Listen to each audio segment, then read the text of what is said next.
அல்லாஹ் சோதித்த 3 மனிதர்களோட நீதி கதைய நாம இப்ப சுருக்கமா பார்க்கலாம்.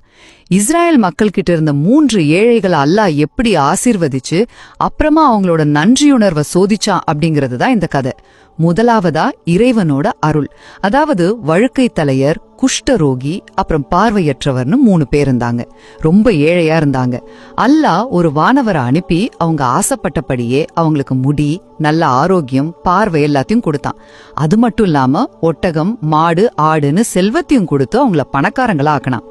இரண்டாவதா நன்றியுணர்வை சோதிச்சது. கொஞ்ச வருஷம் கழிச்சு அதே வானவர் ஒரு ஏழை மனுஷன் மாதிரி வேஷம் போட்டுக்கிட்டு வந்து உதவி கேட்டார். ஆனா ஒட்டகத்துக்கும் மாட்டுக்கும் சொந்தக்காரங்களா இருந்த 2 பேரும் தங்களோட பழைய நிலைமைய மறந்துட்டாங்க. ரொம்ப ஆணவமா முடியாதுன்னு சொல்லி அனுப்பிட்டாங்க.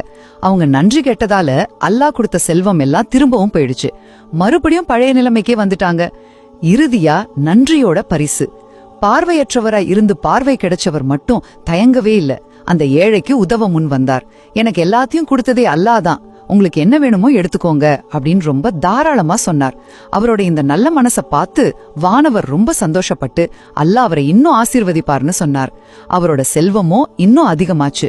சுருக்கமா சொல்லணும்னா, உண்மையான செல்வம்ங்கிறது நம்ம கிட்ட இருக்கிற பொருள்ல இல்ல, அது நம்மளோட நன்றி உணர்வுலயும் மத்தவங்களுக்கு உதவுற மனப்பான்மையிலும் தான் இருக்கு.